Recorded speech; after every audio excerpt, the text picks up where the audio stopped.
alcohol versus weed. Apparently, in Massachusetts, they're considering legalization on the ballot. Why can't we have both? Well, we can have both because the alcohol industry doesn't want us to have both. Because if people could have marijuana, they would not drink themselves into a stupor to hide from their problem. I mean, come on now. It's like beats and rhymes. I mean, I'm still gonna go for my little specials. I love my bourbon, you know. Give me a good beer anytime. I'm not a marijuana person. I'm not even gonna lie. So, you know, beer industry, alcohol industry, you don't have to worry about me. But basically, there's an Intercept piece today. Lee Fong does think I'm important enough to follow me on Twitter. Shout out to Lee Fong. I'm being silly.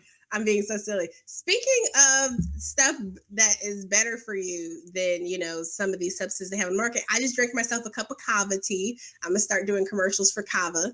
And I'm just so at peace and so at ease tonight. I'm about to have another cup before bed. You know, like, it's really good to do things that help you unwind at the end of the evening. Do so responsibly.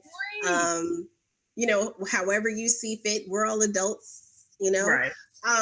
But the piece is talking about how basically that the fight against legalization, which it makes sense when you think about it, is being heavily bankrolled by alcohol and pharmaceutical companies, and they're afraid of losing their market share. And I mean, you can understand that, because especially with pharmaceutical companies, even more so than alcohol, right? Because if I can just give you this medical marijuana and, you know, it addresses your migraines, you don't need all these 3, 4, you don't need the Mexalt, you don't need all these medications, you know, that I'm charging your insurance or charging you for, right? I mean, it provides something that they can't do at a very low cost.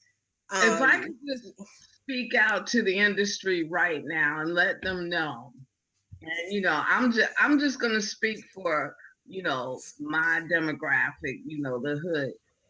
You ain't got nothing to worry about. As long as there is weed and somebody can get something to drink, you'll be just fine, darlings. Don't worry about it. People will. Well, it says that the alcohol industry is not unified in their pot policy. However, there are several craft brewing firms that welcome laws that relax restrictions over pot. I mean, also, like I said, you know, just have my cup of kava tea. There are kava bars that have popped up across the country. And again, kava is a natural substance. It's a tea. You know, it's kind of like a juice bar type of atmosphere. And there are, you know, relaxed restrictions in terms of laws and stuff over this. I mean, of course, you need some type of guidelines. That's with any service industry. But, like, you know, relaxing policy makes it easier for other alternatives like kava, for example, where there are some. On the schedule. You know, kava's not a drug, though. It's like peppermint tea, but it tastes. Right. Well, you know, I mean, I like peppermint tea, except it makes me happy. So I don't know. But one of the companies, the makers of Jack Daniels, the Brown-Forman company, they also make Finlandia vodka. They warned in its 10-K filing that consumer preferences and purchases may shift due to a host of factors, many of which are difficult to predict, including the potential legalization of marijuana use on a more widespread basis within the United States and changes in travel, leisure, dining, gifting, entertaining, and beverage consumption trends. I wonder, though, in places that do have marijuana legalized, like, so in Colorado, for example, like, we should look and see.